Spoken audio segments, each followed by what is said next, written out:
We've come to Holland Park in London. Gardener Steve Redman is going to show us how to plant a shrub in a container. Shrubs can be planted at any time, but will establish more quickly if planted in autumn or spring. We're going to be planting an evergreen bay shrub. Step 1. You will need a shrub, a container. This should be large enough to allow the roots to grow. Gravel or clean crocks.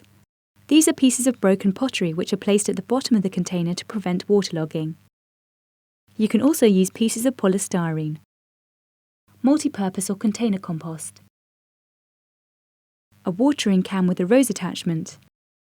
You can also use slow-release fertiliser and water-retaining crystals to help the plant survive. Step 2. Choose the plant. Buy plants with green and healthy foliage. Avoid any with discoloured, dead or damaged leaves. When buying a shrub, squeeze the pot to test whether the plant is easily removed from its container.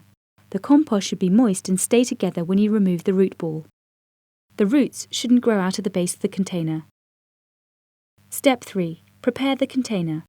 Cover the base of the container with a layer of crocks. You can also add a layer of compost and a layer of gravel for extra drainage.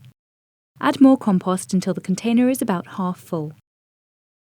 Steve recommends mixing in a small handful of slow-release fertiliser and water-retaining crystals to nourish your shrub and help it survive.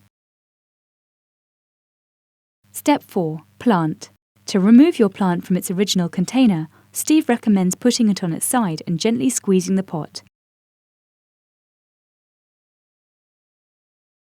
Tease the roots around the base of the root ball to help the plant grow in its new pot.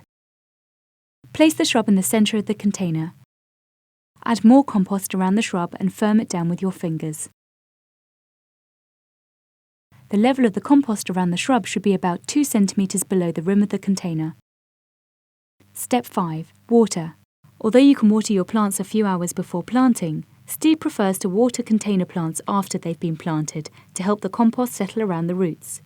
Most shrubs have large root systems that need a lot of water. The compost should be kept slightly moist, so check the container regularly and water when necessary. Done.